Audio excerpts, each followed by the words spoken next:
Kings of Leon, California Waiting on XFM 104.9. Do you know what, Steve? We get emails and, we got our posters up around this show and people enjoy it.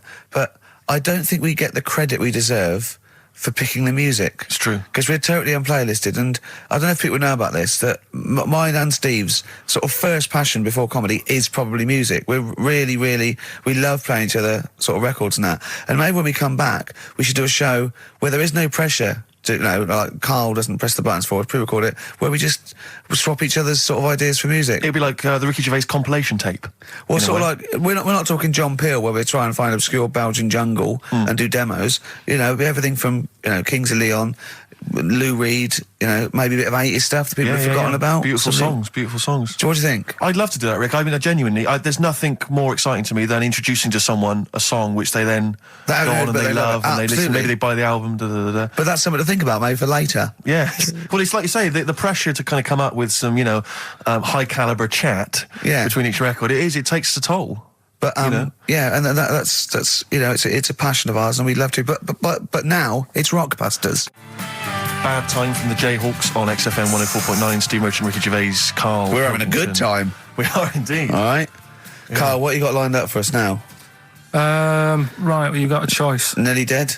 You can have a bit of educating. Yeah, let's have educating. Come on. Educating, Ricky. Actually, can we just clarify what this is? I think a lot of new listeners perhaps aren't familiar with this. It's when Karl looks on the internet and finds a weird story about, the double knob fun, and tells me about it, and it's usually not true. Okay. If it is true, I know it already. Go on then, Karl.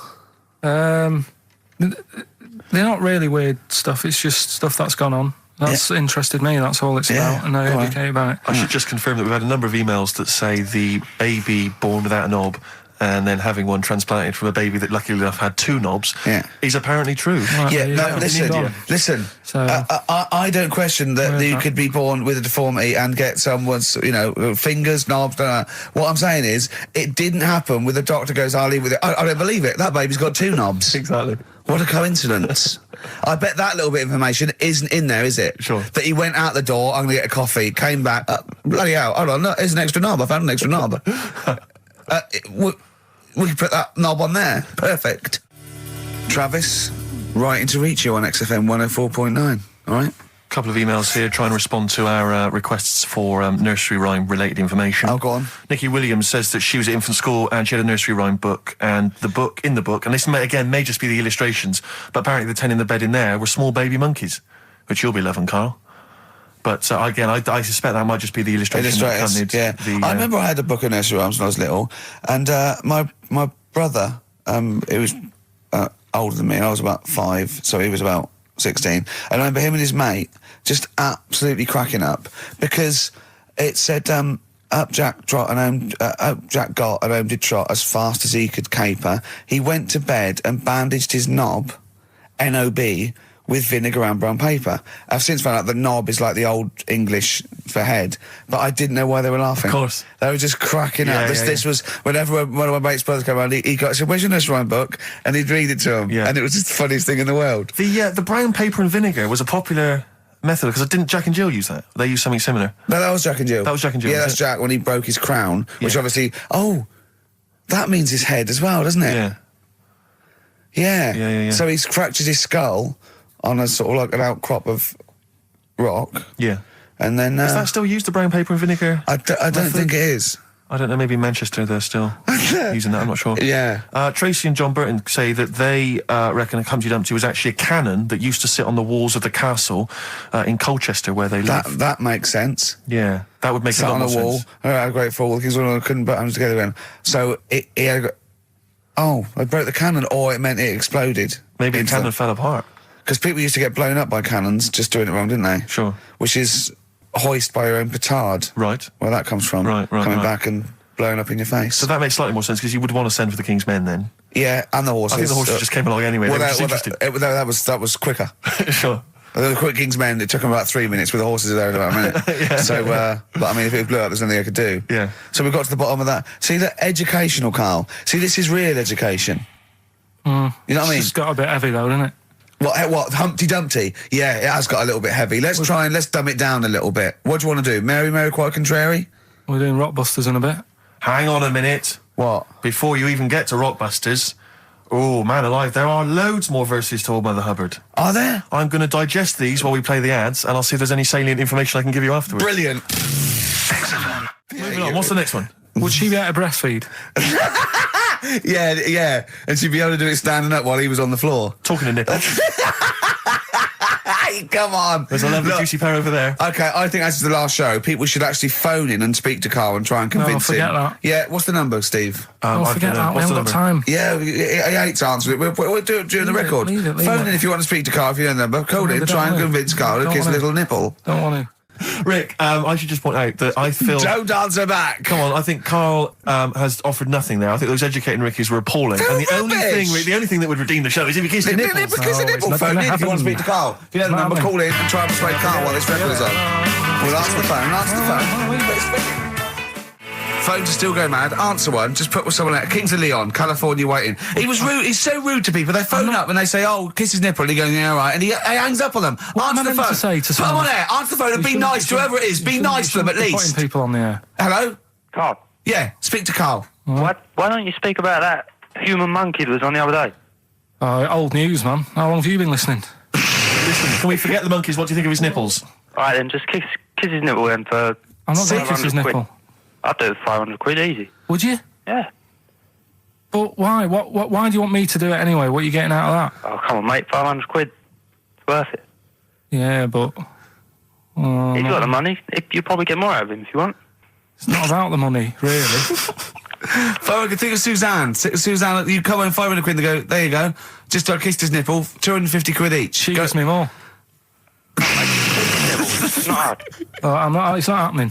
Right, it's not happening. Did you just cut him off then? Well, there's another fella there. Who's that? My name's Linda. Right. All right, Linda, you all right? What would make your day, Linda? If Carl actually gave it a lick, not just a kiss. Forget it.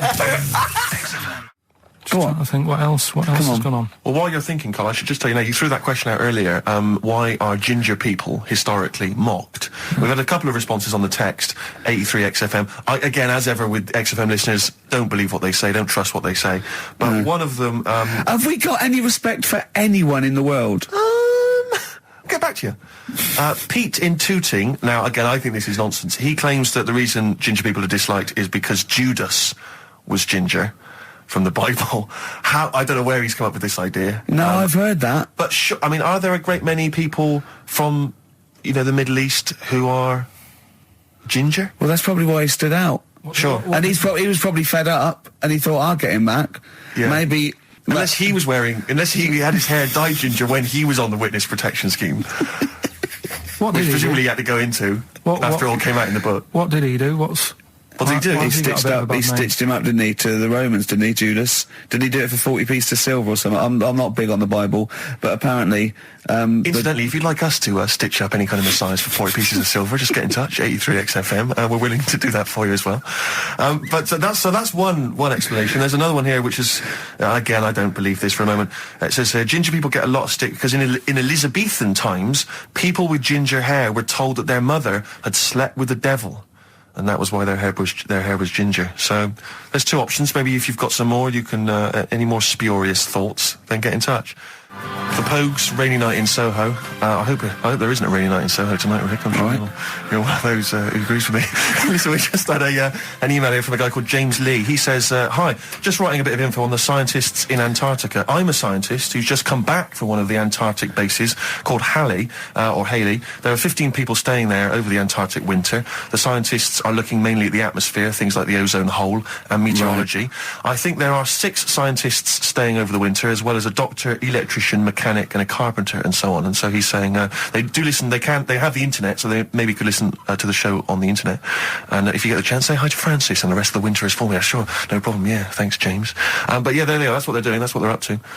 But why are they asking you for a message though? When I mean, have these people got families and that, or are they convicts or? No, what do you mean? Of course they probably do get messages from their family. Well, why are you doing one for one? Is that...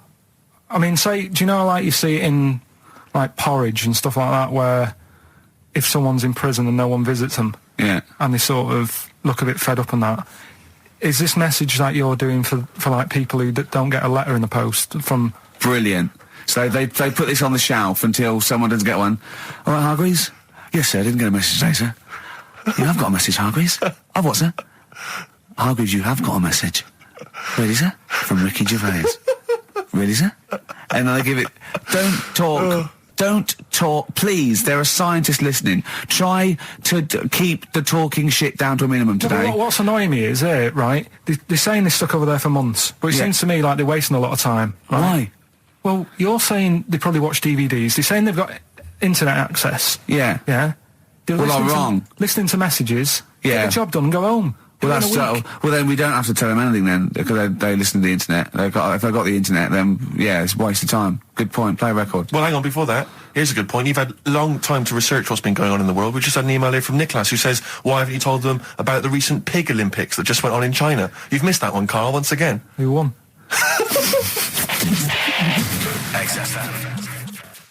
Anthony and the Johnsons. Isn't that beautiful? Interesting. Hope There's Someone on XFM 104.9. And Ricky Gervais with me, Steve Merchant, and Karl Pilkington. Well, Karl, more revelation. We were talking about it last week, but Karl brought it up again, just now. Didn't want to go to the doctors, didn't want to have a full sort of body checkup that may save his life, because he saw on the website they do a test where they have to insert a finger in his arse. Oh, don't tell me about it. Why? Don't put it on the website. Just we look at your heart. Yeah. Check your blood pressure out. Yeah. And then they could just do it quickly. Could just sort of say, right. How do they do it quickly? No, but what I'm saying is, it's worse, isn't it? Going in there, knowing that. I mean, they've got it on the website, so you're on the journey on the bus, thinking in about 20 minutes I'm going to have a finger up my arm. But they're doctors. Yeah, but they're not doing it for a laugh. They're not filming it with a two-way screen. They're not putting on boxing gloves so it hurts more. They're up. Oh, his prostate's all right. Out again. Out again. I'm just saying, in the day, the sort of. Do you think they're in the pub going, here he comes? It's Pilkington. I had my finger up his arse today.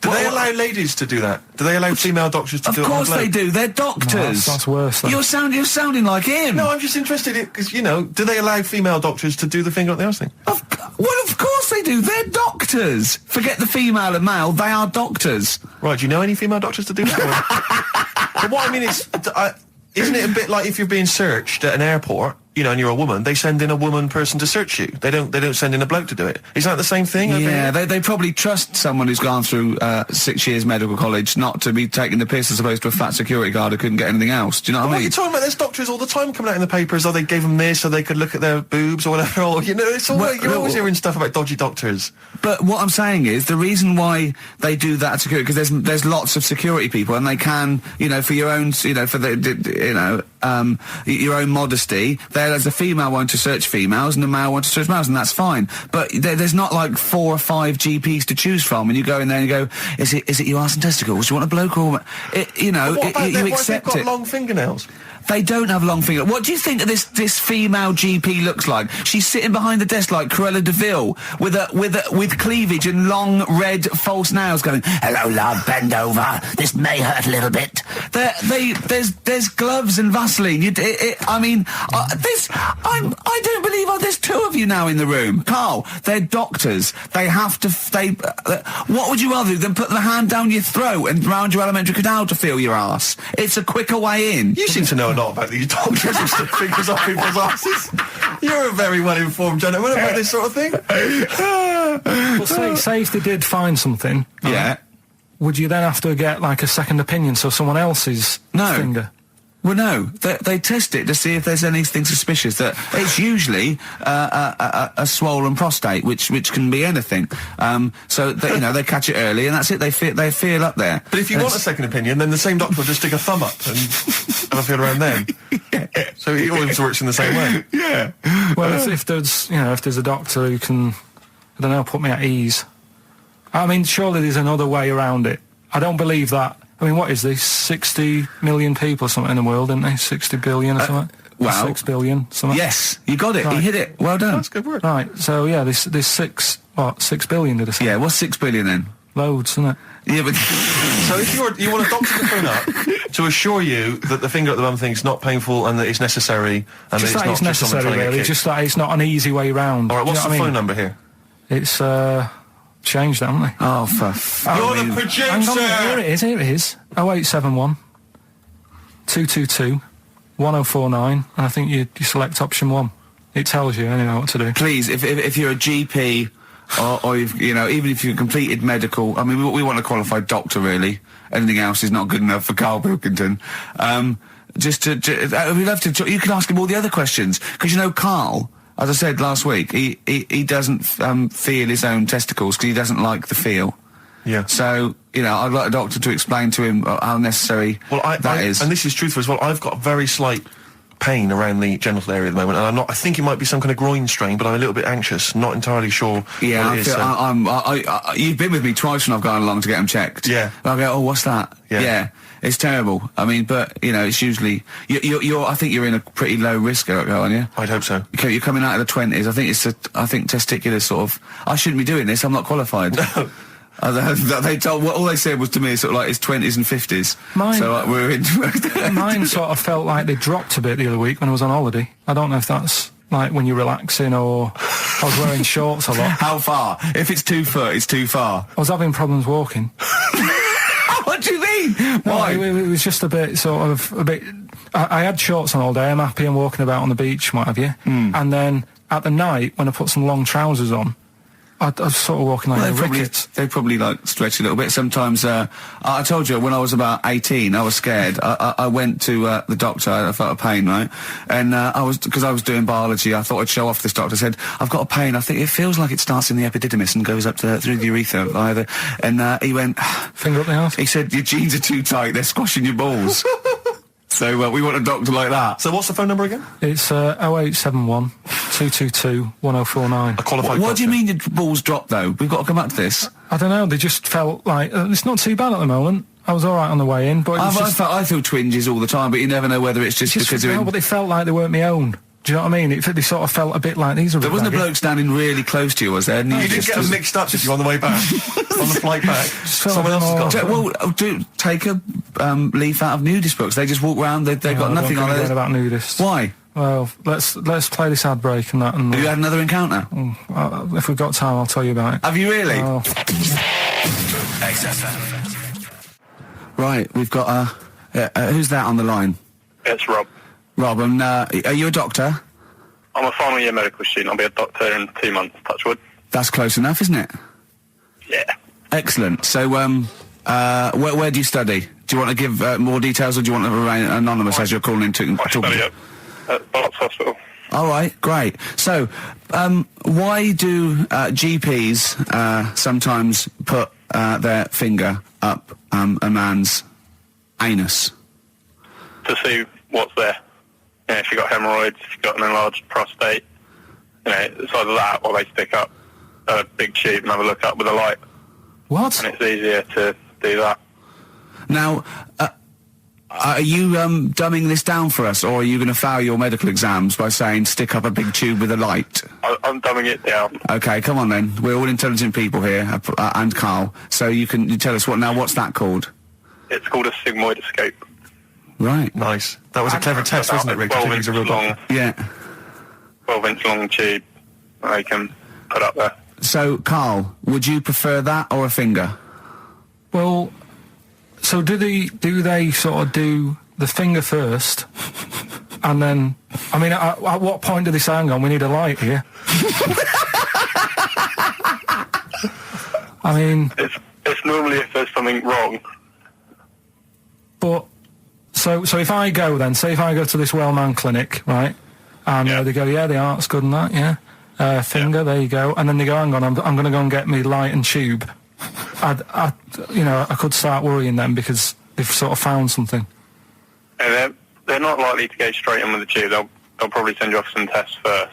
But Carl, there's to the nothing. hospital. But you go to these places to put your mind at rest and to know where you are with your health. I mean, it's not that you go along. That's what most people worry about. They think that because I'll go along and they'll find something. Well, one, that's illogical. It doesn't heighten the fact they'll find something because you go along. And two, if they do find something, it's a good job you went along. I mean, I'm a hypocrite because I don't go to the doctor, but you know, I've had that Carl, done. you should be concerned if when they shine the little light in your ear, it comes out the other side of your ear. No, the other ear comes right out the other side. That's when you should be worried. But Rob, right, you said then, if they find something, they send me off for some tests. Why can't I just have the test without that and cut out the middleman?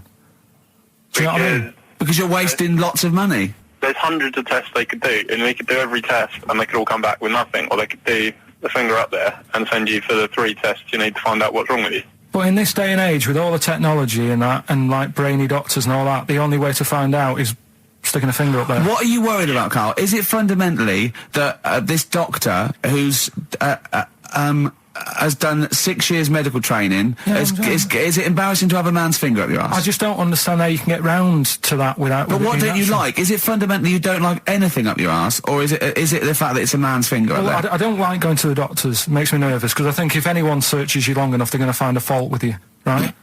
And especially if they're going that far into you. They're going to find something. And... Probably not.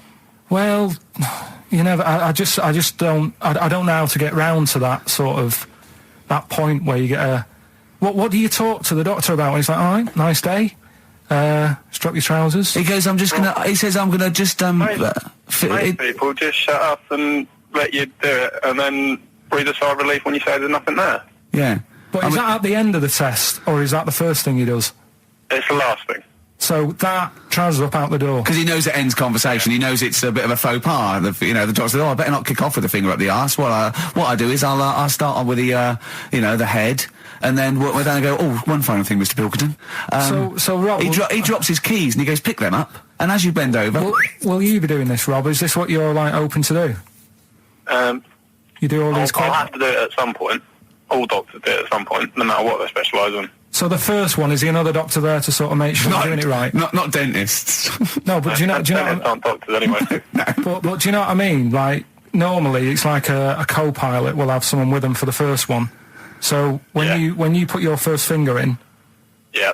will someone be there going, right, you just want to move to the left of I've it? already done it. Have you? Yeah. So that's the thing with a student, you're learning. So you get people teaching And you learn how to on... do these things. Can I just point out, Rob, I think I'm right in assuming that you have a glove on, Yep. and there's lubrication, Yep. and it doesn't hurt. No. There you go. What are you worried about, But Carl? who's this person who everyone's testing on in your class? It's not one person. One person. There's like, when a patient comes in and they've got a problem, your boss, the consultant, he does his finger up, and if he finds something, he goes to the patient, is it alright if the student has a feel as well? Then the student puts on a glove, puts the leave on the glove, and sticks his finger up and sees what he comes out with. Rob, I wish you could see Carl's face. I mean, his face when you said, and he says, can this fella have a go as well? He looked horrified. That he thought it was a free-for-all, like there's a queue of people trying on gloves and going, let's have a go. That looks good up there. What have you found? No, I mean, how come you had to sort of... Is it not something you could test on yourself rather than waiting for other people to come in? Because then, you know... It's an awkward position to get to, really, isn't it? Well, but you can have a good rummage then without feeling too awkward, but to sort of have a go on your first patient when you don't really know what you're looking for anyway, do you know what I mean? Never really thought about it. Because you don't... If you've never done it before... You pop your finger in there, and you've got to sort of look. You've got to have an expression on your face, like you know what you're finding. Well, they can't see what you look. They can't see your face. There. You got the big boss consultant man going, now move your finger there, and you'll probably feel this. Because he's just done it. He knows what's there.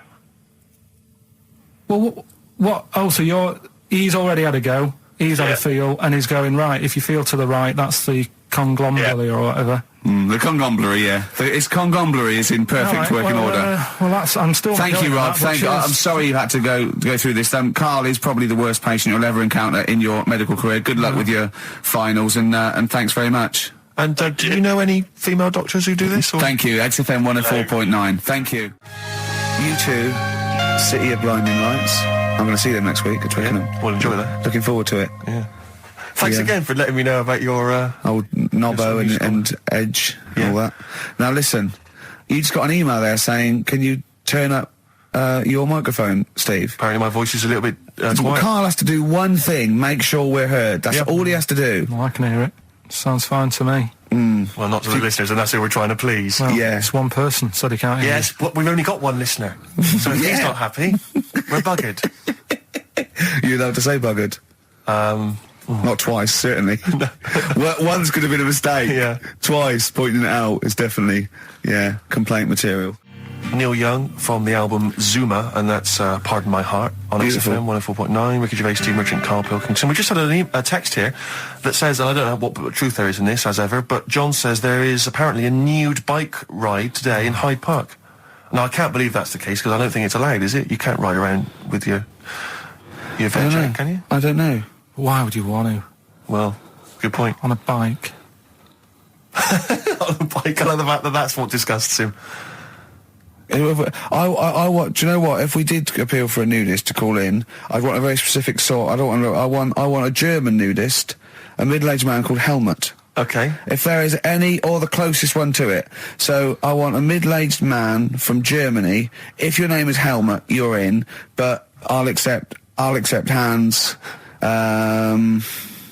Carl would be good, Okay. wouldn't it? All right. Yeah. I think I'm wondering if the age might. Maybe we could we broaden it out Okay, a just little bit? a German nudist bloke. Right. Could he at least be fat? Could I find a fat German fella? If your name's Helmut, we're going to give you a big prize. Yeah. But, any fat German fella who likes to get his sausage out. Sure. Okay? It's sauerkraut. Yeah. What's the phone number? 0871 222 1049. It'd be good just to get an email or a text with a contact on it, and then I can just call them up in the week. Sure. And 83936 is the text number. I don't know what our audience demographic pans out like, Rick, but I'm suspecting that's probably a fairly small fraction of our listenership. I know, but, the fat there must be German someone out there. If you nudists. know a fat German who likes to get his tackle out, phones are going. Phones away, going. straight away. Just answer it, Carl. Just answer it. Just potluck. it could be anything. Well, just see what it is. To be fair, it could be a nutter. It could be a nutter. But just say hello. Just tell his If nutter it's straight away. important, he'll stay there, won't he? He'll stay there. Well, answer it. Let's Answer leave it. Leave it. Answer it. Oh, you see this? It's gone. It's gone. There you go. He bottled it, so just as well. Well, you took too long to answer it. Lloyd Cole, Impossible Girl, on XFM 104.9. Wow. Rick, I'm just reading an email we've had, and it is indeed true. Scores of naked cyclists will be wheeling around London today in a mass protest against oil dependency. The World Naked Bike Ride will see the arresting sight of up to 200 daring riders bearing all in their cycle past some of the capital's most famous landmarks. Have they got to wear an helmet? Are they against wearing a helmet? Well, I think they're trying to make a statement, I would imagine. I don't know. Well, they don't have to wear a helmet. It's not law to wear a helmet on a bike, is it? Oh, It's for your own safety. It's sensible. You're right, yeah. Well, it's also sensible to just pop some pants on. Just pop some pants on. Are you going to be popping down there and cheering them on? I'm not going anywhere near it. What are they going against? What's the problem that's going on? Oil dependency. I think, generally we're consuming too much oil, aren't we, in the world, and it's going to run out one day, and we've not got any alternatives. Talking of campaigns and things and that, did you see Sir Bob on Jonathan Ross last night? Sir Bob Geldof. Sir Bob Geldof. Yep. You going to walk to Edinburgh or sail to France, Carl? What do you think of all this? The G8? I think it's good that, he's doing some stuff for the world and what have you, but probably won't bother No? having a walk. What do you make of all this campaigning? He's dedicated his life to this now, hasn't he? Yeah. I mean, it's interesting. I was watching him last night, and I respect the man. I mean, he used to work here, didn't he? Did some shows and that. Mm-hmm. It's good. It's all right that he can do it, but I assume that's not why you respect him. I assume you respect him because he's trying to save a nation, as opposed to he used to work in XFM for a while. yeah, I know. But I'm just saying it's good that he's given up a lot of his time to try and save the world and that. But there's a bit of me that's kind of like, is he wasting his time a bit? Right? Well, what do you mean wasting his time? Well, he tried it before, and No, wait. What he's trying to say is that the G8 are I think the 7 most wealthy nations in the world, and Russia, and they get together and they can wipe out the third world debt. I.e., they owe us billions and billions of pounds. They can't afford to pay it back. So he's going to say, let's wipe the slate clean and pledge, I think, a lot more aid and stuff to them, isn't it? So what do you think of that? But won't they just do it again? Right, what's you thinking? No, I just mean... I knew I had a little diamond in the rough here. I mean, obviously, you know, I admit I brought this up because I really wanted to know what Karl thought of it. Sure. Yeah, I had ulterior motives. It wasn't just for awareness, for the very worthy cause. It was because I know. Look at him looking at me. Look at him. He looks at me like a cat. Honestly, it's like there's nothing behind those eyes. Right? What do you mean? They're just going to run up the debt again, you think? Well, what I mean is, right, when I was a kid, right, and I wanted to go to the arcade, I'd borrow £1 off my mum, right, and she'd say, don't come back asking for more and what have you. But I'd have a go on a pinball machine or whatever, game on a fruity, and then go back, and she'd go, can I have some more money? And she goes, I gave you £1 before. And I go, I know, but I'm on holiday. And she goes, there you go then. And then I go off and do the same thing. I didn't go, no, I wasted the last one, I'm going to pop this in the bank. Right. So you think that's what's going to happen with... That's a nice metaphor. So what do you think happening there is the Africans are blowing it down the arcade? Instead of putting it towards a fishing rod, they're blowing it down the arcade. I'm trying to win a watch. Look, I've got 100 goals. I think this thing is dodgy. Yeah. I'm trying to win a fluffy toy.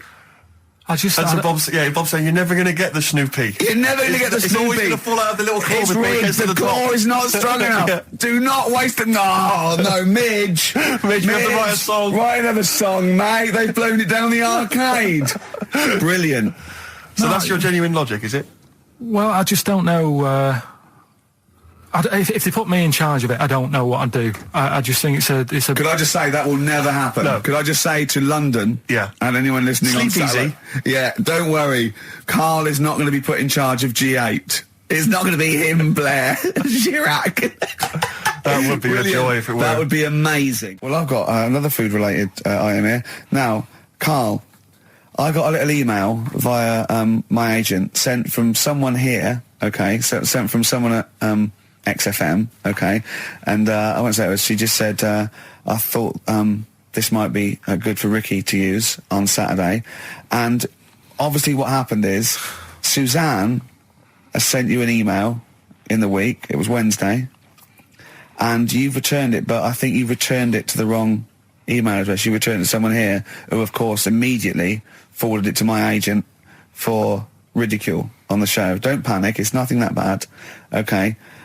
It's an email from Suzanne talking about your tea that night. Was Suzanne out on Wednesday night? Was the an England game or something? Yeah. So you were alone. You were home alone, were you, Wednesday night? Yeah. Did you enjoy your meal? Was it a quiche? Go on. Right. From Suzanne to Karl. Take the quiche and put it on the baking tray. Cook for 30 minutes on 190. Take lettuce and put on plate. Take 3 tomatoes, wash and chop into quarters. Place on lettuce. Take an avocado, chop in half. Remove the stone. Peel skin and slice. Place on salad. Put salt and pepper on and a dribble of olive and balsamic vinegar dressing.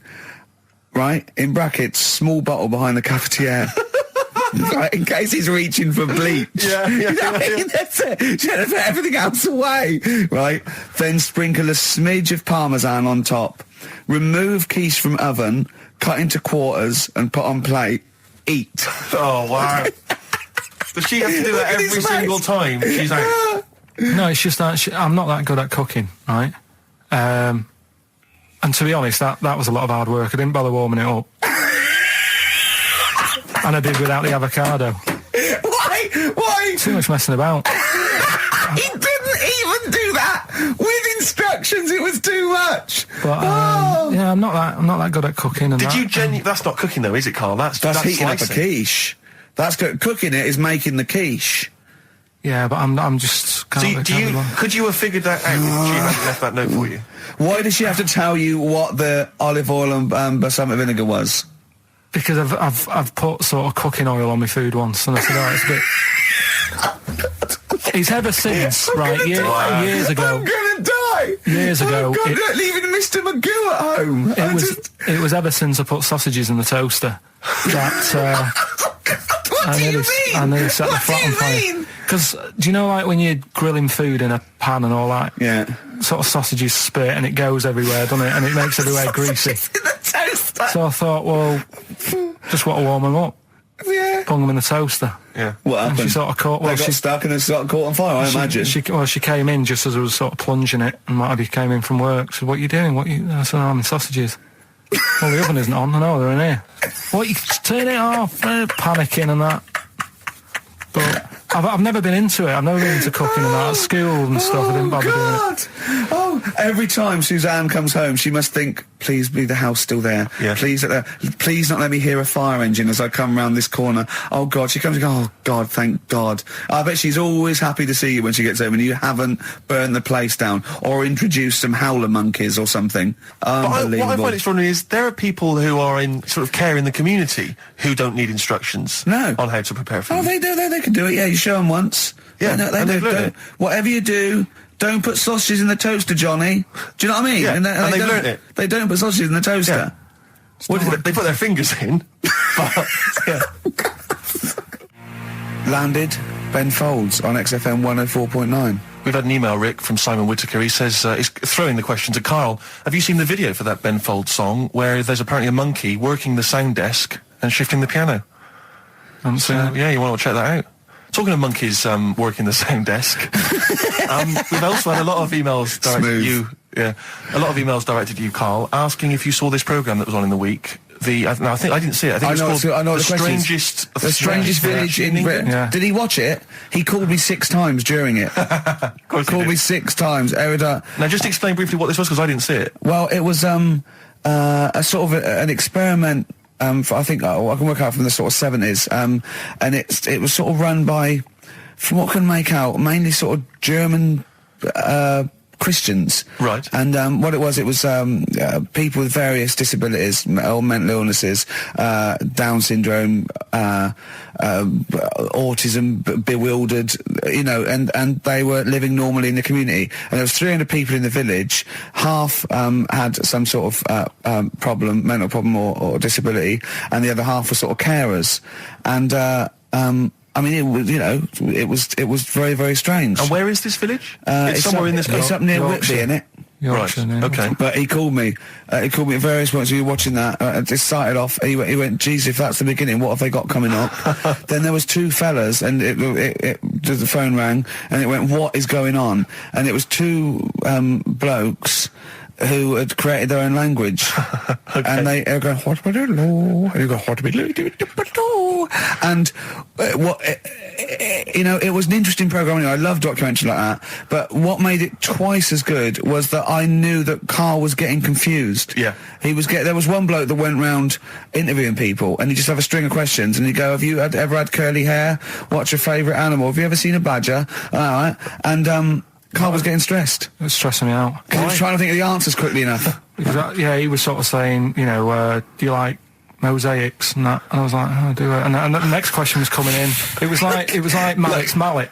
Do you know that sort of that word association thing? I was stressing me out. But he said he wanted to go there. He actually said, could I go for a holiday there? And I went, well, I doubt that. I don't know. Maybe you could go on a visit.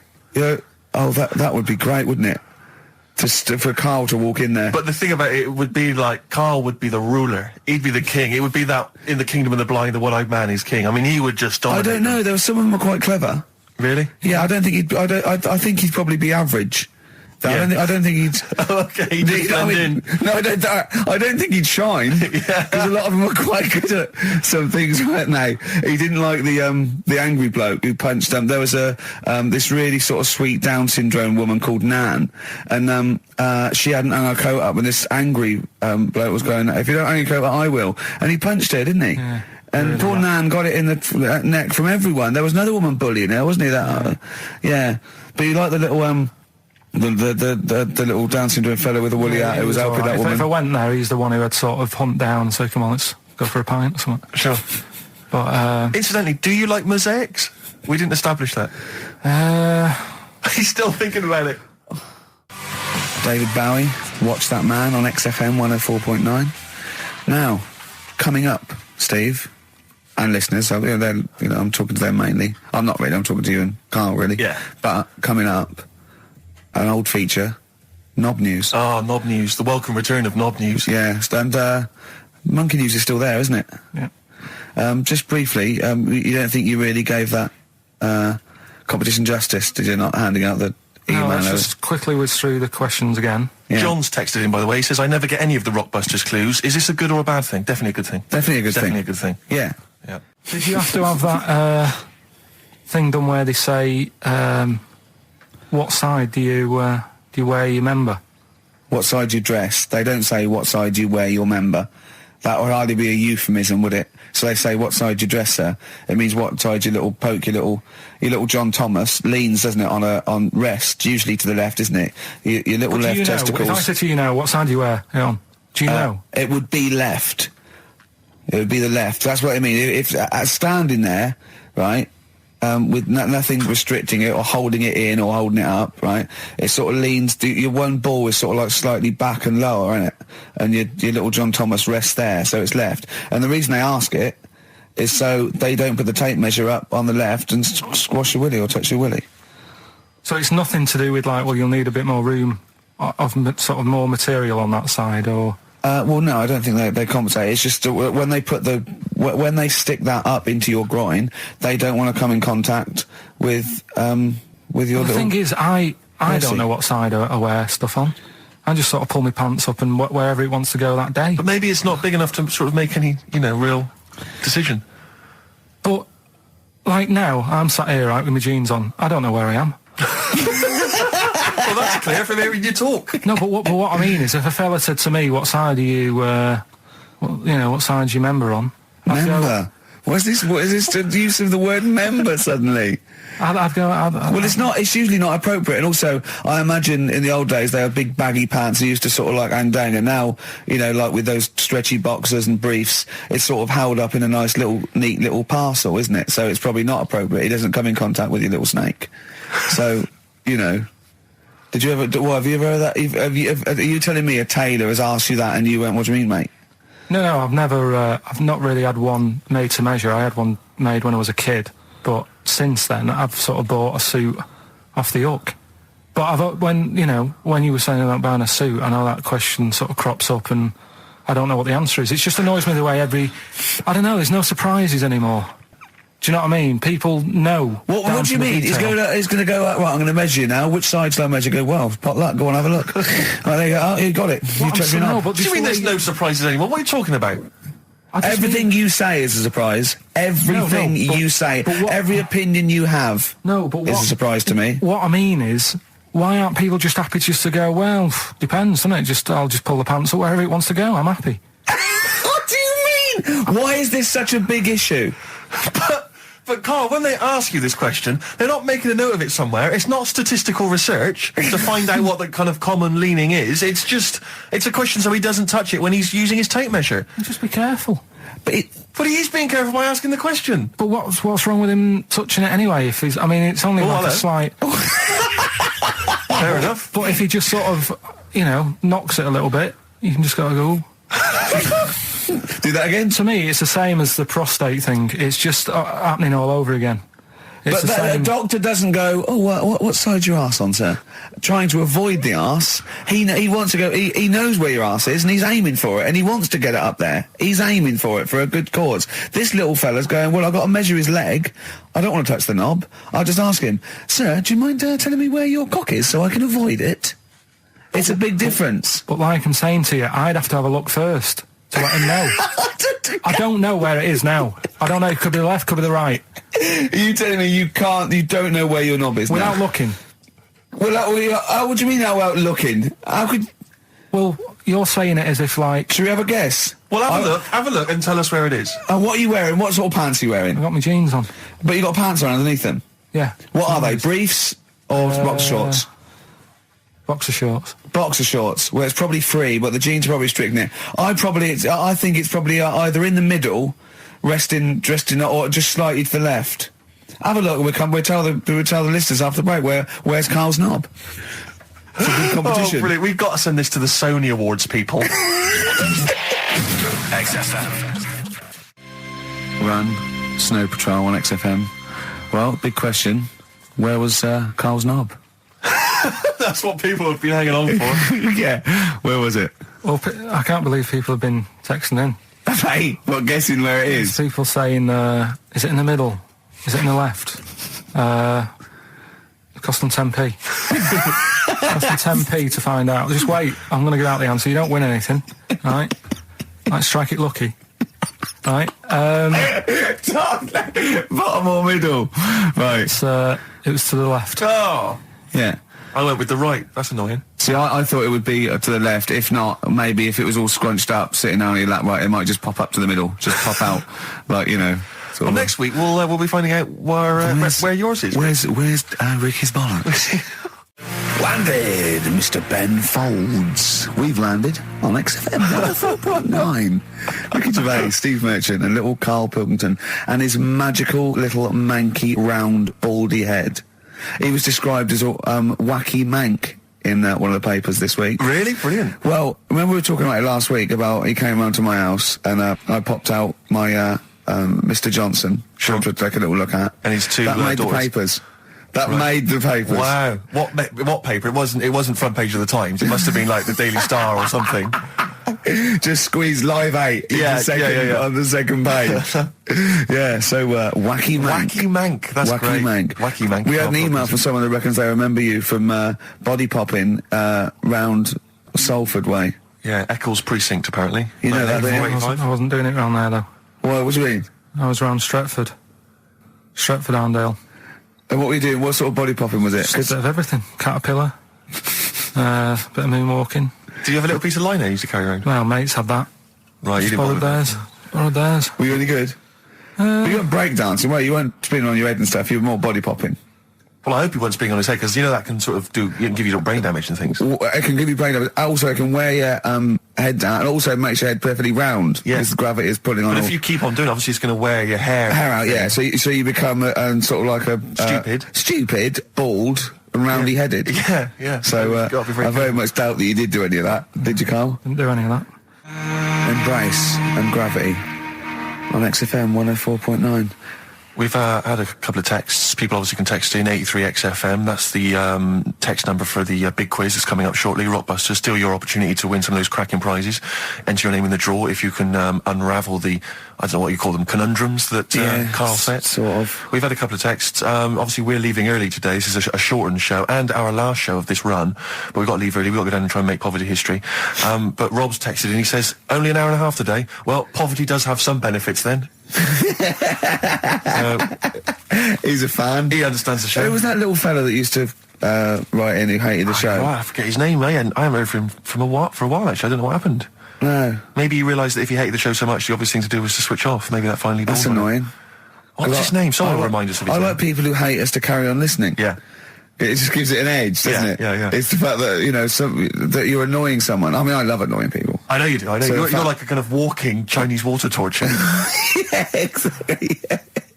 Yeah. Well, how's it going with Rockbusters? Anyone got the answers? Actually, one guy has texted in, James in Deptford, he's offered some answers, and he says here, the guy that hated us, famously, of course, we should have remembered, Dickie Anderson.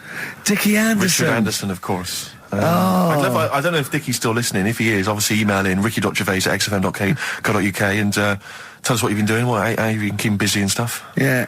Nice to hear from him. Chris Campling hasn't called, has he, either? Yeah, The one that thinks that not only is this whole show scripted, imagine that, right, but that Karl is a character created by us. Yeah. He's actually an actor. Oh, if only we Look could at take credit that, for a that. shaved monkey we got. Put the message in the box, put the message in the car, drive the car around the world, and I'm imagining that message is make poverty history. That's World Party, put the message in the box. Yeah. Can I just say quickly while I think of it, we get a lot of emails from people, a lot of texts saying, can you send a big shout out, stuff like that. I've just looked at one now, Scott and Julie in Australia listening, they want a big shout out, big shout to them.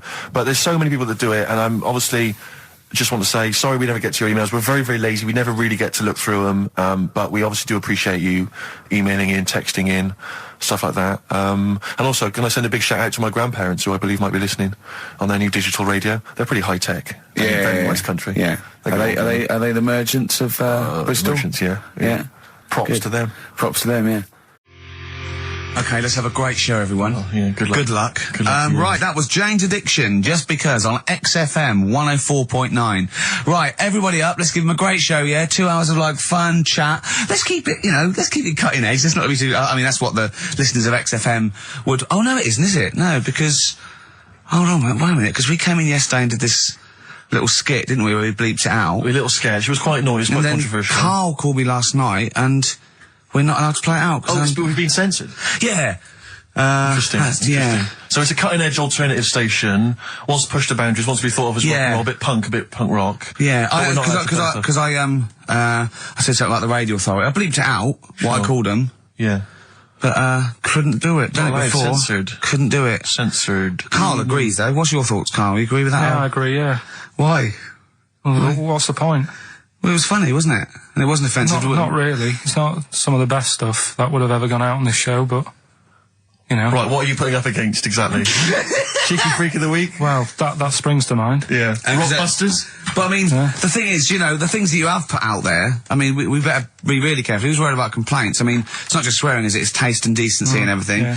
So, we can't laugh about the disabled anymore in the Cheeky Freak of the Week. Can't do stories about elderly relatives with genitals looking like a split tennis ball. Can't do your dad putting a child with learning difficulties in a bin. So, what should we just play music? I think that's all it's going to have to be, yeah. Play a record.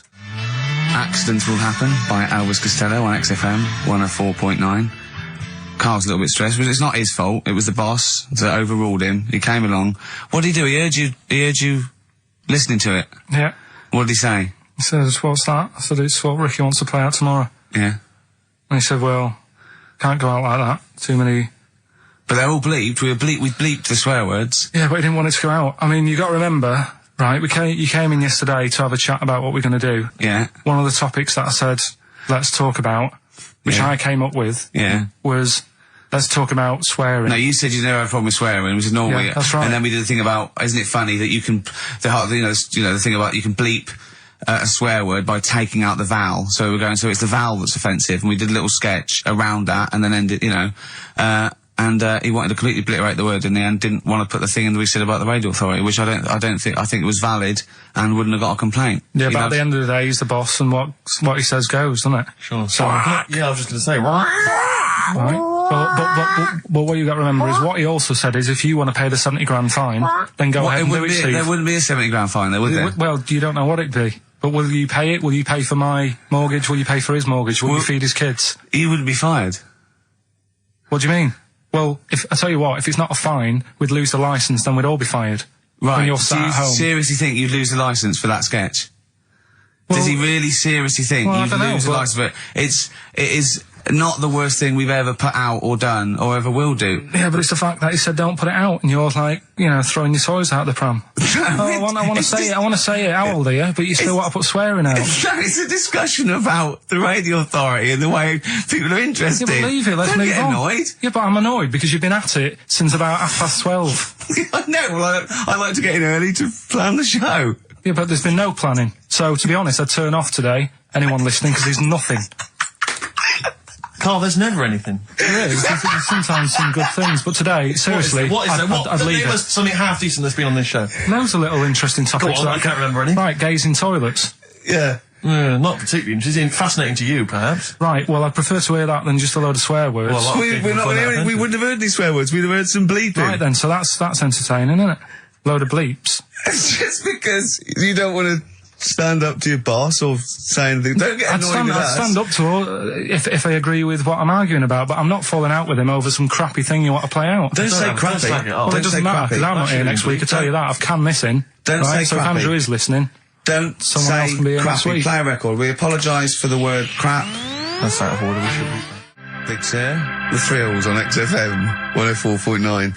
Started off another nice atmosphere again in the studio. Don't blame me, it's not my fault. No, I know. Well, it's your fault, mainly. Yeah. You are bad. You are quite bad. Come on, come on, you are. Don't try and win him round just because he scared you. I don't know who's that against. Is it me or him? I don't know. No. It's you. Right. Well, I'm not a coward. No. I'm not a coward. Okay, I'm just thinking of the listeners, Rick, and I just want them to be entertained. Yeah. Luckily, that's not a big problem for us. What, you mean we're effortlessly entertaining, or there's no listeners? Well, yeah, somewhere in between. Yeah. Carl, what's happened to you this week, mate? Now it's happened. Come on. What? Nothing's happened? Come on. I came in, and he had an hour lunch break. You know, he's sort of like, he never gets a break. I came in one day, he was out for an hour, and I sat in a little chat with Andrew Phillips about, you know, where we were going with the show, and, you know. Where are we going with it? You come up with anything? Ah, dear. It's how far we can run it into the ground. Yeah, no, if we go off air, it certainly won't be through, being cutting edge or controversial, because people are just turned off because it's too boring to listen to.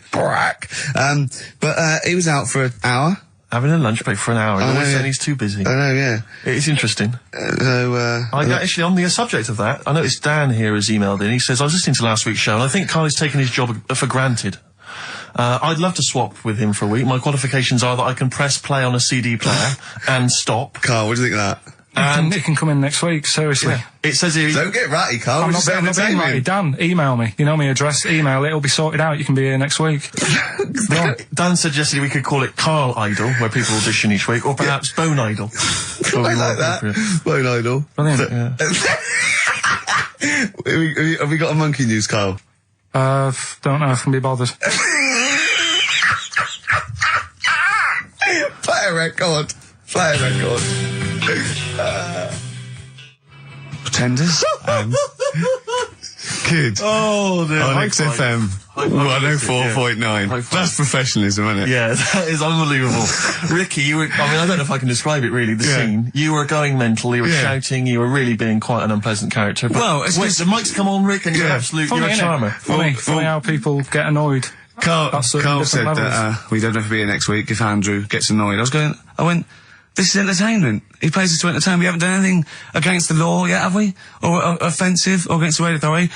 Carl said crap, but I think we'll get away with that. Yeah. So what is there to worry about? Exactly. Right, let's just draw a line under the beginning of the show. Let's start again. Come on. Can we just hug and make up? Can we just have a bit of this? Yeah, come on. No, don't that. Just, Carl, what have we got? What's on the list? We've done swearing, that's sorted out. Well, no, your point was more that weren't you interested in why swearing people find it offensive? Yeah, a little bit. Because that seems obvious to me. Because you were saying yesterday that you never understood why people find it offensive, weren't you? That's right. Yeah. But I know.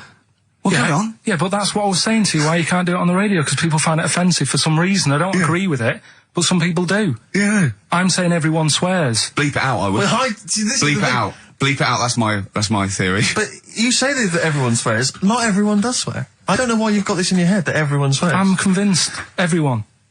What? Everyone? Like, religious people, religious leaders? Jesus. I bet Jesus swore. Right. What's your evidence for that?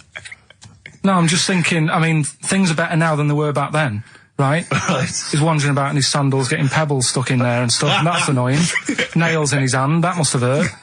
What I'm saying is that's offensive. No, it's not though. That's blasphemous. No, but what I'm don't laugh at the crucifixion. Play a record. I'm not laughing at that though. That is terrible. I'm just saying. No, you can email in if you want to complain. Carl. Yeah. .xfm.co.uk. Wasn't offensive though. I'm just saying it's a fact.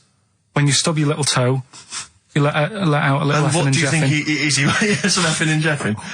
So the kind of ancient Hebrew version of effing and jeffing. Ooh, I'm worried about this. This is naughty.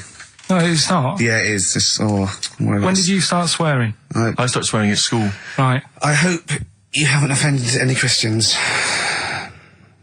Right, there's a lad at my school, right, who got caught swearing. I got caught and I got... When you say get caught, what was it? You were like riding the bike sheds having a swear. Have you got any of them Fs? Yeah. No, I've only got one C left. It's from Dad's. Oh, come on, let's have a go on it. Let's say hunt. Yeah. Let me say the hunt. No. Get older kids to buy you some swearing. So look, just smoke it down to the car. Yeah. So you're right there. You're behind the bike sheds having a swear. Yeah. And a teacher hears him say, the S word. The S word. The S word. Well, yeah. So, the way this teacher dealt with it, he said, right, It's not a clever word to use. And he tried to make him get sick of using it he had to write an essay using that word 300 times. Right? Yeah. So I would have loved that. But I that's would have just loved practice that. for a kid. But that is like the father catching the kid with a cigar And making him smoke it all the smoke. way Yeah, yeah. Doesn't work with heroin if you've got a young teenager who's jacked up for the first time. Yeah. It can be dangerous. the funny thing is, though, right, his mum found his textbook, Of course. thought he was depressed and wanted to take him counselling. Because everything was S. He was writing down, this is... And did it Uh-huh. work? Did it wean him Ah, up? did it? Yeah. The teacher, I mean, he disappeared. He got kicked out for hitting a kid on the head with a bit of wood. So It wasn't you, was it? That was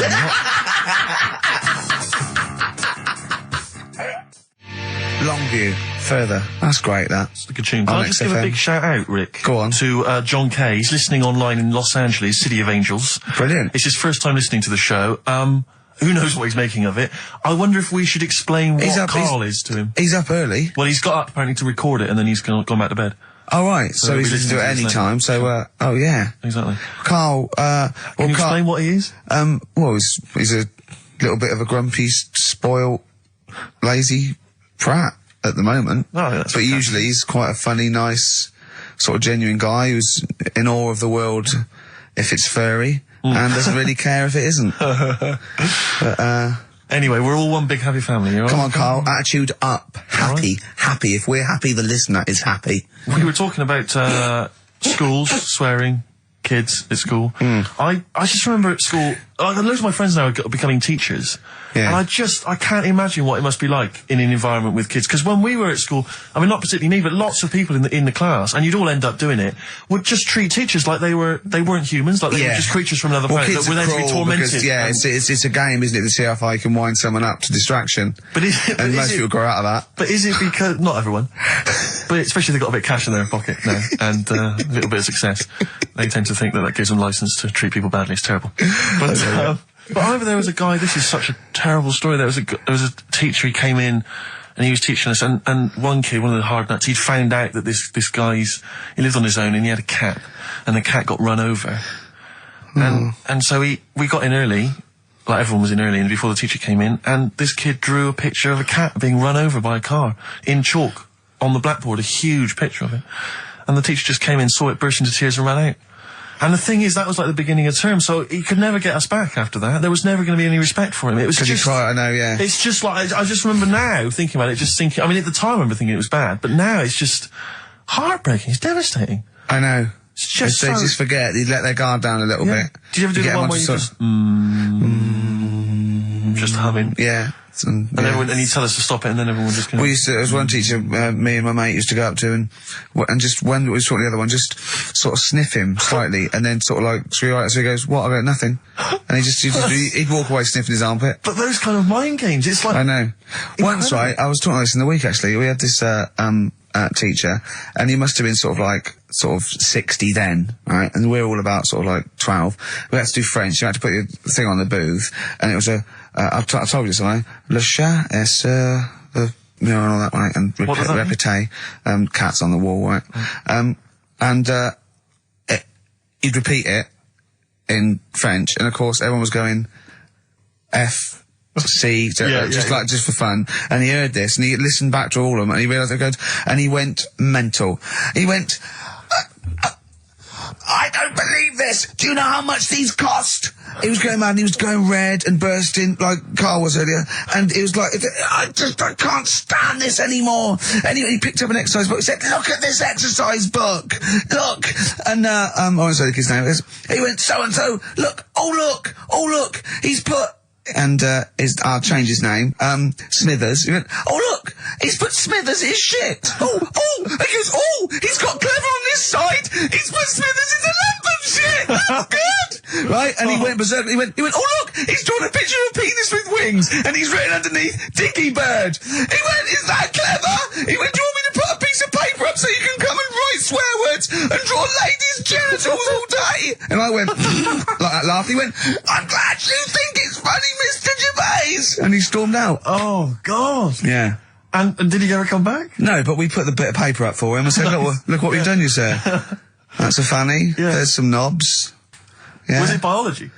No, it was French. Oh, French, of course. Yeah. Oh, that's right. I just remember things like games like, there was some cupboards at the back of I think the maths class, and one kid just got in the cupboard before the teacher came, and then sat in there for 45 minutes, and just towards the end of the thing just came out. Brilliant. Just came out and just went, and sat down. And just things like that, which just kind of, it's not, I don't know what it is, or I don't know what, it's just an utter lack of respect. I played a trick like that once in my first year at college. This is pathetic, right? We're on a hall of residence, right? And there was this woman, sort of middle-aged woman come around in a twin set, and I think she was from a bank where she was doing students, going to do a bank account, and she was coming up the corridor and she was not right, and so my mate got in my wardrobe in this little room, right? Just sat there. She came and I said, "Have you banked?" I said, "Yeah, I banked." I said, "Okay, can I just do it?" And there was a knock on the wardrobe. I went, "Come in." And he just came out, and I went, "All right," and he left, right? And she just looked at me, and I started laughing. I went, "Sorry." She went, "You're not interested?" I went, "No." But it just fell flat. It fell flat. Yeah. Oh dear. Oh dear. Carl, a little bit happier now? Yeah, I'm happy. What have you done this week? Doesn't bother me that. No, what have you done this week? Doesn't bother me that. Carl, answer the question to the producer. What have you done this week? A few things. Oh, it's funny, right? Because when he's moaning about, I'd caught him out. He says he doesn't get a lunch break. He had over an hour, and then he went. I think he went quite early that night to get a hob that hadn't been delivered or something. So, and I said to, was it James Hyman? Was it? Wasn't he? Yeah, that's right. And I said, James, he's always complaining about working. Does he work hard? And he went, well, he doesn't work as hard as he used to. Play a record, can't we? Interesting. Don't want to really hit the start button now. I might do it in a bit lazy. I'm not saying you're lazy. I'm saying, like, maybe some people don't think you work as hard as you do. That's the way of the world. I'm not saying you don't work hard. Just reporting speech, really, on James Hyman. Calling him a liar. Play a record. Can't be bothered. Play a record, Carl. I reckon we could do this all the way through, Billy Bragg. Play a record, no, let's not ruin it. It's not Billy Bragg's fault. No, It's not the that. back No. He's written some good tunes, old Billy Bragg. Yes. That's one of them. Yeah. Waiting for the great leap forward. What station are we on? XFM 104.9. Yeah, with Karl Pilkington. Carl, what do you think of it so far? What? This You weren't up for it, and now it's turned out great, and are you a little bit happier? Yeah. Yeah? Yeah, it's good, yeah. Good. Just talking earlier about teachers, weren't they? Have you got any amusing anecdotes about teachers or anything around that subject? Yeah, I didn't go to school that much.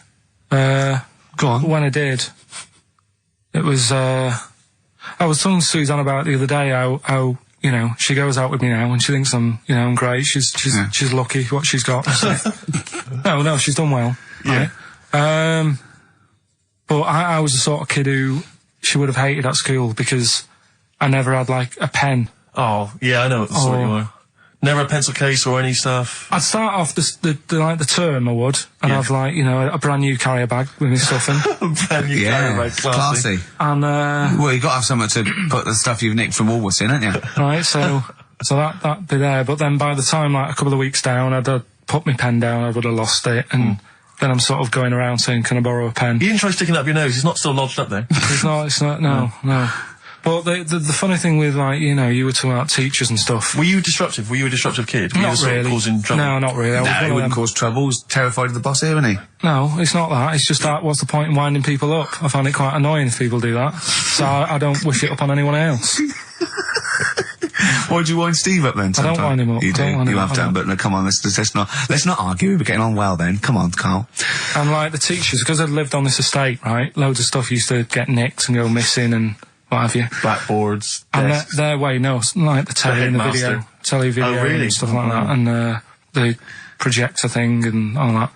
So the way they used to try and find it, right, my little conspiracy, because I'm good at them. Yeah, What they used to do is set your own work and say, right, draw like a bird's eye view of your house.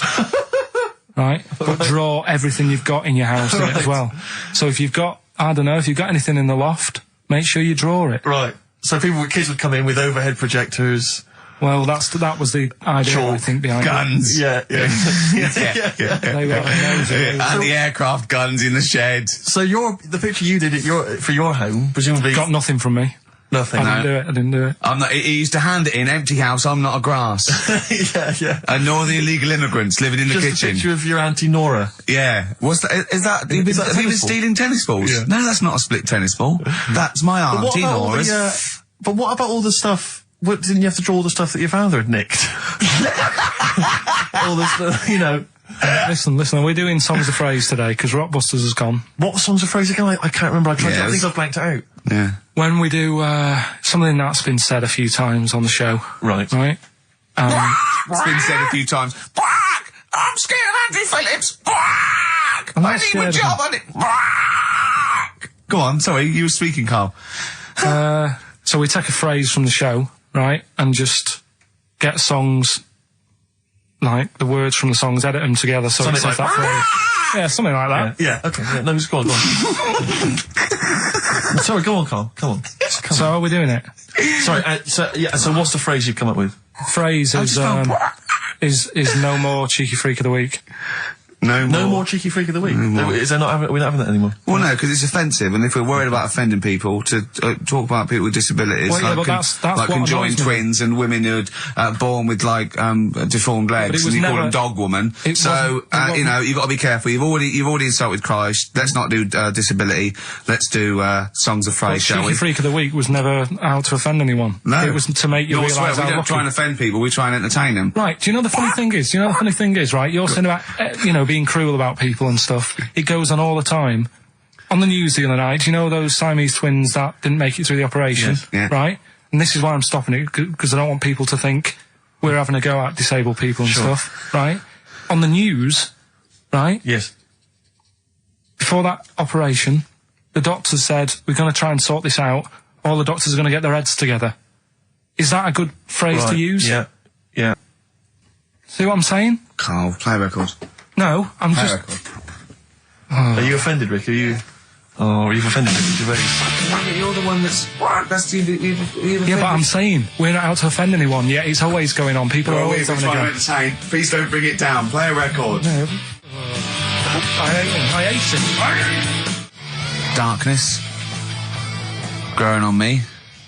You love the darkness, don't you? Yeah. I was lucky enough to see him. They were doing a I little like the album HMV as well. thing. Is it People good? have told me it's a bit too jokey or Yeah. a bit too tongue-in-cheek, but it isn't really. If you don't know that, it sounds great. It just sounds like sort of retro 70s rock. It's great. I think it's brilliant. It's nice to have rock back. I think you'll agree. But big time. Yeah. Yeah. High five, man. High five. Yeah. Sweet. Sweet, mate, sweet. Songs of Phrase. It's the mighty return of Songs of Phrase. No one has requested that. It's not due to public applause. A lot of people have requested some swearing. They have indeed. But We had a lot of emails for that. But go on, Carl. And remind us again what exactly Songs of Phrase is and why we should care. It's just a phrase that we take from the show, make up by taking words out of a song, edited it together, right? The phrase that we're doing is no more cheeky freak of the week. No more cheeky It freak. sounds like this. Right, so... No, that's nigh on impossible. Play you got again. to I email didn't hear in. that. You got to email in with all the songs that you can hear there, right? I think there's 5 songs. And we in just want total. the names of the songs? Yeah, that'll do. Okay. All right. Do we just hear it again? All right. Yeah, that's It is good. It's probably one of the best you've done. It's very tricky, though. that's not too tricky. Play it again.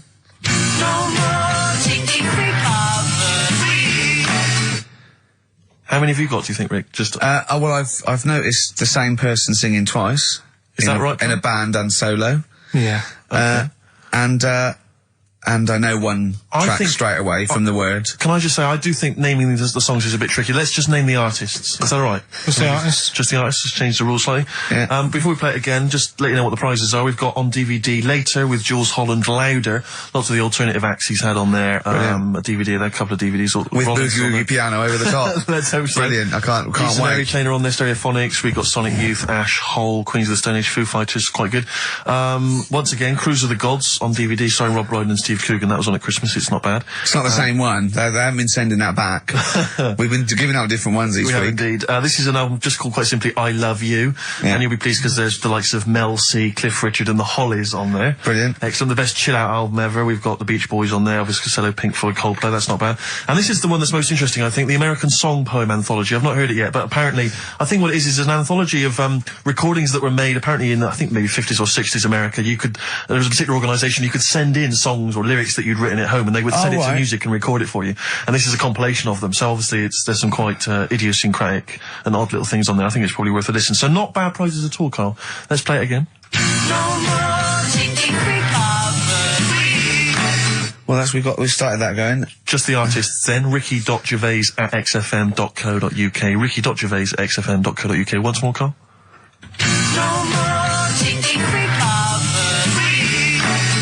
See, it's great. Yeah, not bad at all. A little bit of Elbow. Nice to hear that again. This is the one Red. XFM 104.9, Ricky Gervais. Sure. Elbow and Red. Good tune. The old Spanish archer. Alright? Yeah, Elbow. Oh, sorry, you've lost me. I wasn't listening. Elbow. Alright? Sony award-winning from Ricky Gervais. Well, we're not allowed to do anything. Sure, a bit. Andrew likes those sort of things. Rick, I can tell you now that the answers to songs of phrase are quite literally dribbling in. I think there's two, maybe three answers so far. So very excited about that. And we just had an email from Dan. He says, my Mrs. Lynn is pregnant and is 8 days overdue. Carl, could you offer any words of encouragement to coax the baby down the birth canal? I've sat Lynn only inches away from the speaker to allow optimum audio transfer to the uterus. What would you say to that child there, just to lure it out to the wide world, Carl? I wouldn't rush out, to be honest. Right. It's not good, is it? Out here. Sure. And I don't really want to talk about kids either, because Suzanne's mate's just had one and now she wants one. Oh, God. Yeah. Please never bring a child into the world, Carl. Promise us that. They just bore me. Have you seen, there's loads of people in the office who have got them now and they've all got baby pictures everywhere. And they're all like, isn't it nice looking? And it's like, no, it's not. They all look the same. Do you know what I mean? All like Mel Smith. Don't they? But it's that theory, actually, right? Do you know how I've said before about babies, right, Yeah. but like little old people? Yeah. There was, no. Another of the great theories. No, the fact that, you know, you're born and you sort of, you know, you got no teeth, you got a little bald head, you can't control your bodily functions and that. Sure. Then you get to like... Sorry, 70. you're describing yourself? Yeah, I was saying, you've got a dangerous No, I'm ground, just saying, that's how you're born. Yeah. Then you get to about 70 or whatever. Yeah.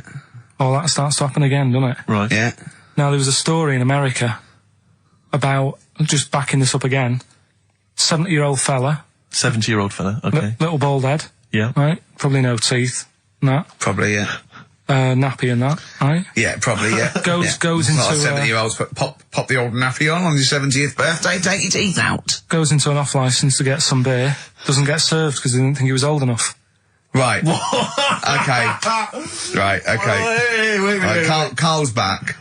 Wait a minute, No, sorry. okay. So they thought he was Right, a okay, giant forget it. baby that had walked into an Forget off-licence. it. Weird, isn't it? Steve, forget it. Carl, please. I Forget need it. Carl to answer. No, that's the story, but it's weird, isn't it?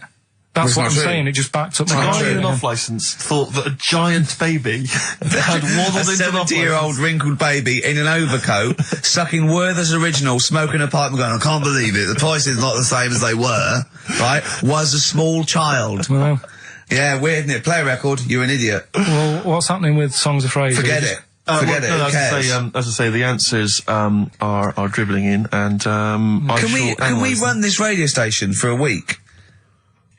Yeah, but the thing is, if we genuinely wanted to do a good job at that, we'd have to fire ourselves straight away. No, do you know what I mean, though? Just sort out the playlist, let DJs, you know what I mean? Sort out what can be said and what can't. Just for 1 week. Yeah, see if we can give it a bit of, shall we?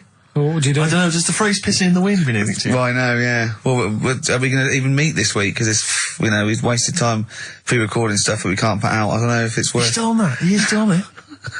I mean, to be honest, I've let it go, but he's still on it. What else is on the list? What list?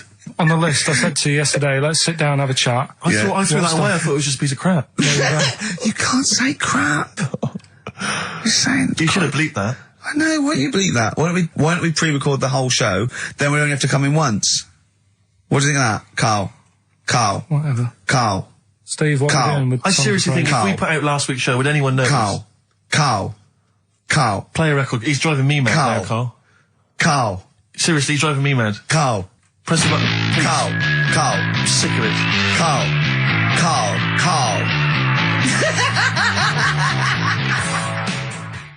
Black Rebel Motorcycle Club. Stop. On XFM. 104.9. I reckon we could run it for a week, just to do a few little things. Bother, though, I mean... No, but I mean, just like, you know, have a look at the playlist a little bit. Yeah. Get some... Another phrase, polishing a turd. I mean, it's just another one that springs to mind. You don't say that, Carl? What, turd? Yeah. I think so. That's all right. Well, you said it, so you're the producer. Yeah, that's all right. All right? Yeah. I'll tell you, I got it together. Capital.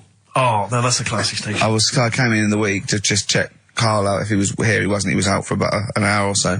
And I heard in the lift, I don't know what DJ it was on, he just went and he was talking about that little girl, Summer, who went missing, but then she was just found reading a book. And I swear, right, I swear, he went, and there's a lovely picture of her there, just reading a book. So, what a happy ending. It's a shame they don't all end like that. Oh, God. And he played a record. What's his point? Unbelievable. I mean, what's that? I don't know. It's those people who think that they're being a little bit philosophical, but profound. And then just everyone goes, Thanks very much. Oh, yeah. I noticed in the story of Summer, the little girl that went missing, I don't know if you read that it mentioned her family. Now, it mentioned the father of the house. I don't know if it's her father or certainly the guy, the parent, the male parent.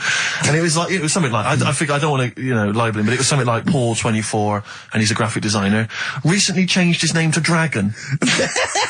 I just wonder what exactly is that? How is he, what family is that, really? Yeah. I don't want to... I'm always a little bit worried about people who change their name to something really, really cool. Yeah. Because, Kevin Smethurst isn't, it's not sexy enough. Exactly. So I call myself Clint Iron. Yeah. What would you call yourself? I mean, Karl Pilkington, nothing wrong with that. It's quite a superhero's name. Well, it's Pilkington. When I was about 7, I wanted to be called Brett. Yes. I can see why. I don't know, I just had a mate who was called Brett and I thought that sounds good, it's different. Yeah. But then, I'm quite happy with my name now. Because Carl, I have to say, where does that come from, Carl? Because it's quite a rare name. I told you, didn't I? My mum had a dream. I forget this. What? Your mother had a dream? She wasn't well, she had pneumonia or something, right? Dear. And, she had this dream while she was pregnant that some doctor sort of, she was going off to another place, she was going to die or something, and this doctor went, I can sort this out, I know what to do here. And she remembers on his name badge, it said Carl. Really? So when she had me, she said, right. Call him Carl. Doctor. Calling Dr. Pilkington. Calling Dr. Pilkington. She hoped, I imagine, that you'd grow up to be like him in every way. I've done all right for myself, I think. Sure. I'm all right. Yeah. This is what we were talking about, actually, weren't we? We were talking about the fact that you're quite proud of the fact that you've got no formal education, really. And yet you've pulled yourself up from the bootstraps.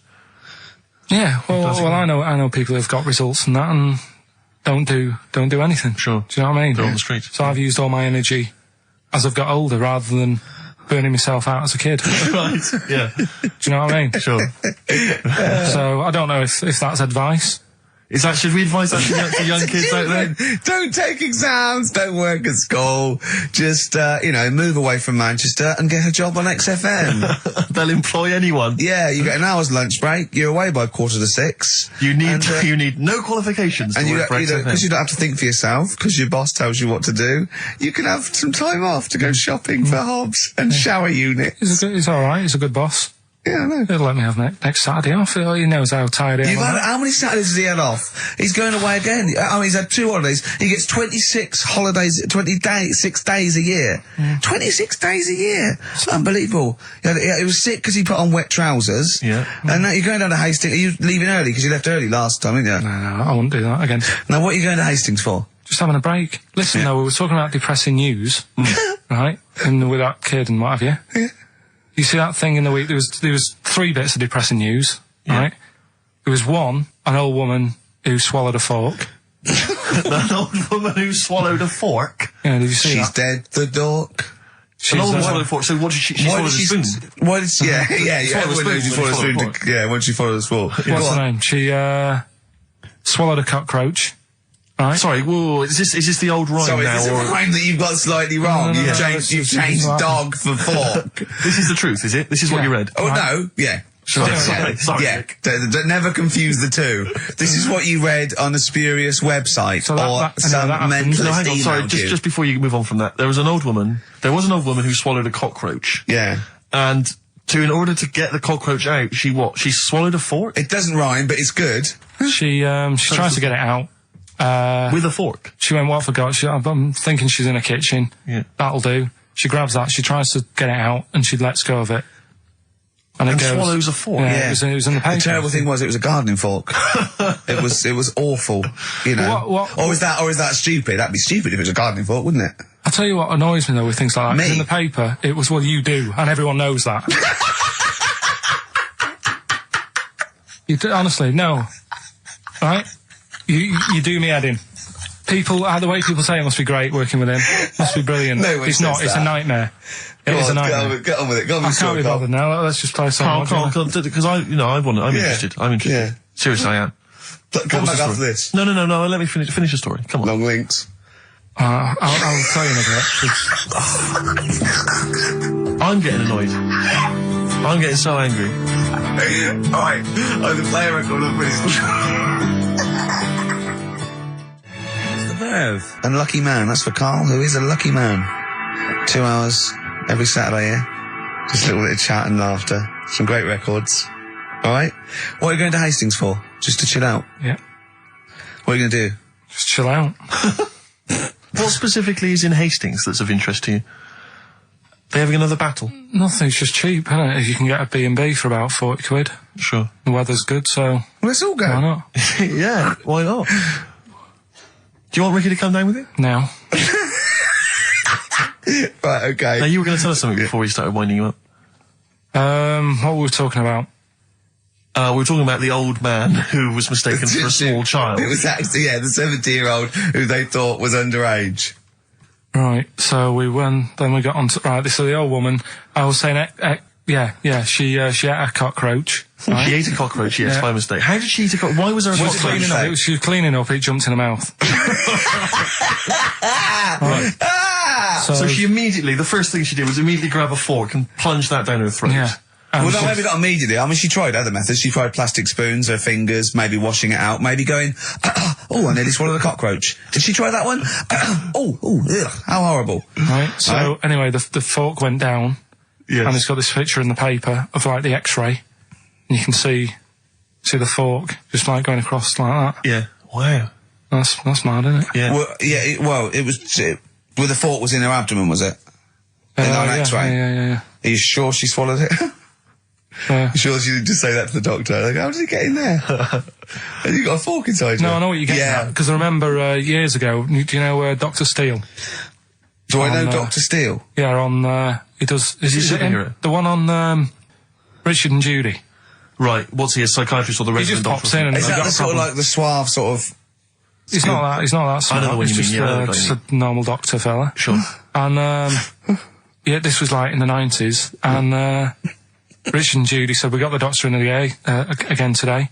We're looking at things that, have been inside people. And there's this one, right? Fella comes on, with an X-ray. Yeah. It's sat on a pint glass.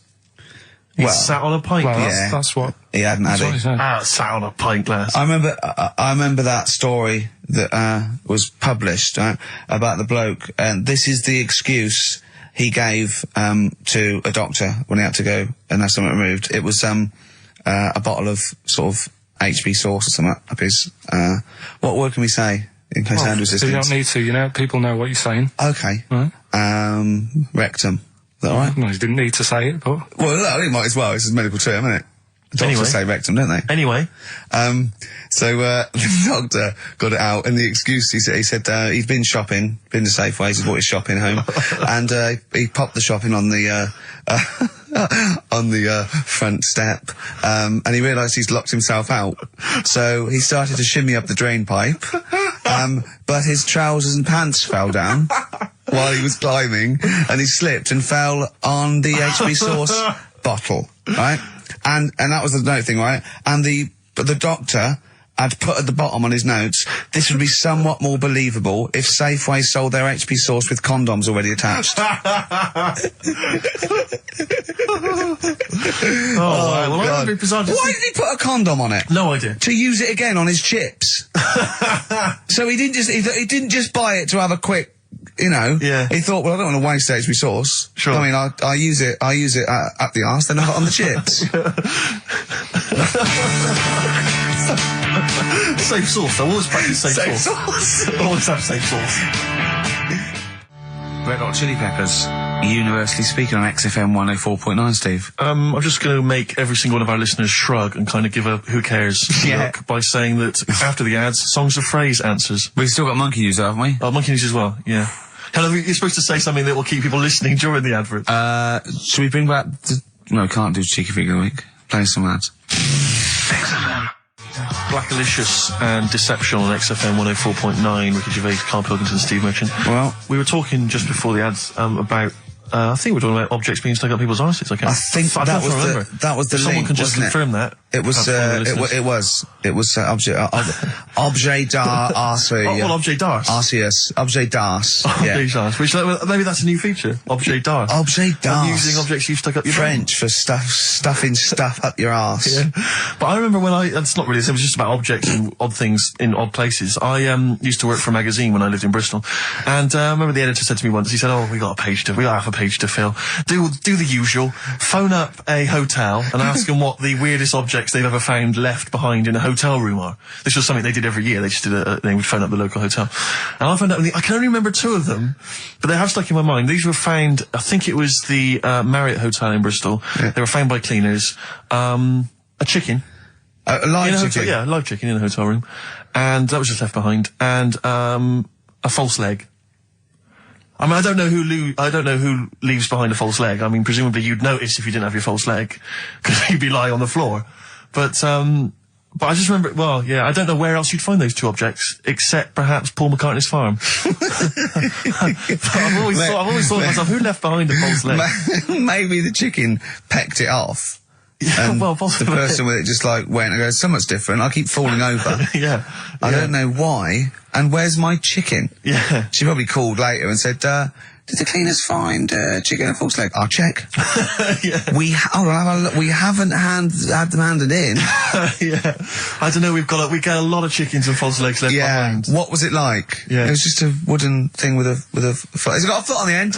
Oh, yeah.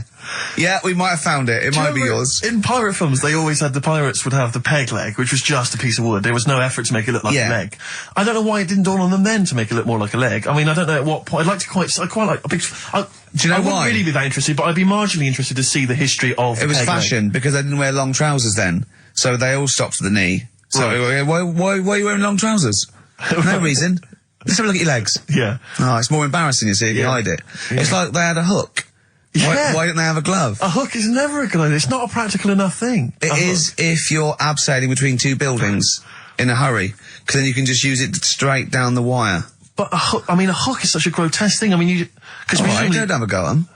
But I mean, there's no one except that weird guy who was up in North London who's still got a hook for a hand. Well, I think it is useful. It's good. Well, no, it's good for carrying bags. Yeah, carrying shopping. Do you think that was the concern of pirates? Well, Tesco. They didn't have animatronic sort of stuff then, did they? I know, but it's just so. I mean, it's just not very flattering, is it? A hook. I mean, Jane was at school with a kid who had lots of different things, like knife, fork, he could screw onto the end of it. That's brilliant. That is brilliant. That's good. That's almost as good as having a hand. Yeah. For the canteen. But at school, you'd be the coolest kid in school, surely. Bit more frightening in the swimming pool. Or in a bouncy castle. Yeah. But yeah, for chopping up a bit of, I imagine him being banned from the bouncy castle at the fate. You can't let him on. Oi, Hooky, get on. You're not welcome on here. I'd like to apologise for some of the things said in today's show. But what happened when he started asking girls out and stuff? I imagine he spent a lot of time with his hands behind his back. Oh, God, with a sore spot on him one. probably. That's so and I can get tragic. out with this one. Yeah. Doctor said, that's handy. There's a fella in Ward 2 that's got a shopping We should bag put up you his two arse. together. Just pop it up there, pull it out, shop it intact. Done. Anyway, Hastings answers soon. for Rockbusters. It's going to Hastings in 10 minutes, isn't you? Can't wait. He's looking forward to it. Lovely day. Lovely town. Nice little trip. Chill out, come back refreshed. Monday. Let's do some work. Ooh, you'll sleep What tonight. does the boss want me to do? He's done you there, Carl. I was letting it lie, and he comes back with that after we were getting on. So, who's the winner? Answers. Well, let's give us the answers first. Right, well, This was this is how it Rockbusters. sounded. It's not Rockbusters. I'm calling it Rockbusters because No more. It's all weird. they're all interchangeable in my mind. Right, Paul McCartney, Cheeky Girls, Sugar Babes, Space and Beatles. Okay. Right. Brilliant. You've really, I mean, if you're not interested in it, Carl, seriously, mate. Anyway, we're going to give the prizes, which are pretty good this week, to James Waters from Colchester. Well done to him. He's got them pretty much right. Where's Dickie Anderson? Not heard from Dickie Anders for a long, long Because time. I wanted to, if there's one show I'd wanted to hear, it's this one. Because we've pulled out some of the stops now, haven't we? He's excited because he's going away, so he's putting an extra bit of, Come on, let's play a record. Let's play a tune, then let's come back with Monkey News. Can we have some Monkey News to end with? Yeah, he's excited. Placebo in this picture on XFM 104.9. 8 minutes to go. Let's make it a good 8 minutes, and then we can all chill out. Yeah, enjoy the rest of the weekend. Play the jingle. Chimpanzee that monkey news. Excellent. A particularly aggressive jingle this week. Wow, Yeah, looking forward to this Monkey News. Carl. Right. Come on. So, what's her name? What? We've done, Sorry, what? Brilliant. we've done a lot of monkeys who, like, got involved in crime and stuff. Yeah. Right? We had, the one on the train station, Yeah. nicking a bag. Yeah. We had the one who went Don't into a remember that one. bank. Who cares? Went into a bank. And walked out with the money and stuff. Yes. Right? Didn't happen either. Next. But the thing is, you never sort of found out what happened to them. If they sort of got worse, got more involved into crime this and monkey stuff. news update. That would be amazing. Brilliant. What they found out in India is, Yeah. it's got a prison. It's just for monkeys. You mean wild animals? You mean A zoo? Yeah, a zoo or a kennel or No. something that where it's been gone mental or something. No, it's a prison. Yeah, Prison. is it? Does it have fraud cases? It's got. It's mainly Mainly sort of animals that are attacked things. Mainly violence, I bet. That's my. that and theft. Say it Making again. Stuff. Theft. Say it again. Theft. Say it again. Robbing. No, let's go back to that word. We're going to keep doing it. We've got 6 Robbing. minutes. You're going to say the word right before you go to Hastings. Well, do you say it? No, Well, you no, say because then it you know how to first. say it. Well, all right. Robbing. Caught robbing. Say it again, though. Who's anyway. Robin? Who's Robin? So they've got this prison. Right? This is extraordinary. Say it again. No, you're not going to say it? Oh, go on then. So they got a prison for them, right? And there's 11 of them in there, 11 monkeys Right. that are in there for life. Because that's, I think there's one just got out on parole, right? No time off for But good there's 11, I'll give you the bit of paper because I thought this was... Weird. Now, You what- thought it was a bit weird. Now, Carl, what are they in there for then? Because, I mean, they're in there for life, so I'm assuming it's murder, is it? Premeditated murder? They're not crime bosses, are they? They're not... Are they into kind of the- prostitution and gambling? Are you sure they're not racketeering? just the pawns and the head sort of like orangutans up a tree going, remember, you don't know me. You're on your own. If I go down, you're all coming with me. You take some of your gorillas down there and sort him out. Oh, the great banana robbery. It's I wondered if they'd get them. Right, go on then. Okay, let me see. Now, I don't know what source this is, as ever. Is it the back of a fag packet found in a toilet? Well, no, I mean, someone's clearly... If this is nonsense, then someone's clearly gone to a lot of effort, because it does open with the headline, "Parole unlikely for inmates of monkey prison." Yeah. Officials say 11 inmates at India's only monkey jail. Officials? Now, what kind of people work at a monkey jail? Where do you work? It says officials say 11 inmates at India's only monkey jail are unlikely to ever be released. The prison in Patiala houses monkeys apprehended by game wardens in Punjab state for thieving and attacking people. The Daily Telegraph reports how the monkeys at the prison in Montebello snarl and glare at visitors from their heavily barred cages. 2 monkeys were released a year ago after exhibiting good behaviour for 18 months in the jail. They have remained out of trouble. Prison can work, that's good. So all 11 basically, monkeys. they were aggressive wild animals that were taken away from the public for their own good. And robbing and that. Wildlife officials believe part of the problem has been caused by thieves training monkeys to help them. Lorry drivers training monkeys as guards for vehicles, and itinerant entertainers using ill-treated monkeys as part of their act. It's the monkey that takes the rap. It's a shame, that, isn't it? That is awful. They didn't know what they were doing, did they? Oh, so there you go. What do you think of that, though, Carl? What would if you could visit them, like Lord Longford or something? What would you say to them? You go there and you get a visit a week or something, you know. So can you get us a video? Alright. Do they get conjugal rights? Do you reckon? You wouldn't be interested in that, though, would you? They get what? Would you be happy to give them their conjugal rights? Yeah, would you? Fair enough. Alright. Off to Hastings. Off you See you go. later.